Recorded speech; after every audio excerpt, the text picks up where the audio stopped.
The statements we're about to show you are from the Holy Quran, and is said to be the official, unchanged, pure word of God, revealed over 1400 years ago.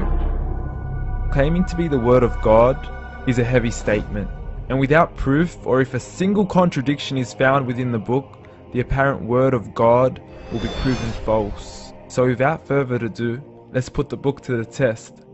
In the 23rd chapter, titled The Believers, from the 12th to the 14th verses, God is said to give a detailed description of how the human being is formed. It begins by saying, "We then placed him as a sperm drop in a place of settlement, firmly fixed. Then we made the drop into a alaqa." We will translate this word very soon. "And then we changed the alaqa into a lump. Then we made out of that lump into bones. And then we clothed the bones with flesh. Then we caused him to grow and come into being and attain the definitive human form." In the 21st century, we can now safely say that this verse is clearly describing the process of human development in correct chronological order. However, what we should be paying attention to in particular is the second stage, referring to the development of the embryo. The specific word used to describe the embryo in this verse is the word alaqa.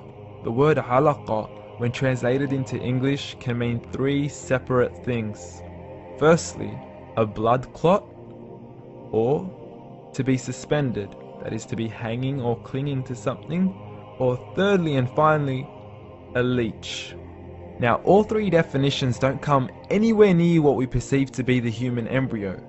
So, why are these words used, and what significance do they share with the human embryo? Can the embryo be described as a blood clot? Well, what do you think? In the 3rd week of embryonic development, a tubular heart joins with the blood vessels to form a primordial cardiovascular system, and by the end of the 3rd week, the blood is circulating and the heart begins to beat on day 21.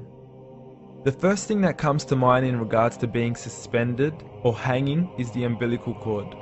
But we can't use that example because we are simply referring to step 2, before the baby has even formed. But we now know today that the umbilical cord is formed from the connecting stalk.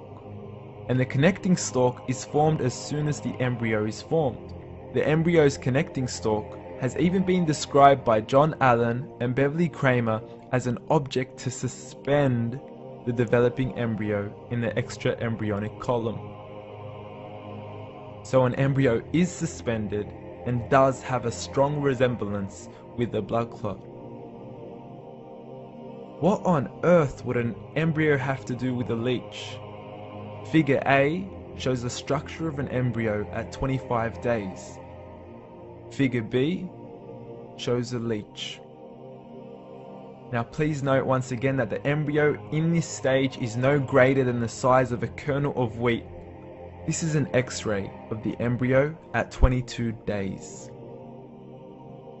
This is the internal structure of a leech. It's mind-blowing stuff, but you still haven't seen anything yet. This is the head of the embryo at 22 days. The detail you are seeing right now is absolutely impossible to be seen with the human eye and can only be seen with a microscope. This is the back end of a leech. There's no other words used to describe this other than mind-blowing. The pictures we have shown you are impossible to be seen with the human eye, or even to be predicted by the human mind. Once again, the verses we have shown you were revealed over 1400 years ago to a man who couldn't read nor write. Are these the words of God? Descriptions of the human embryo in the Quran cannot be based on scientific knowledge in the 7th century. The only reasonable conclusion is that these descriptions were revealed to Muhammad from God, from God, from God, from God, from God.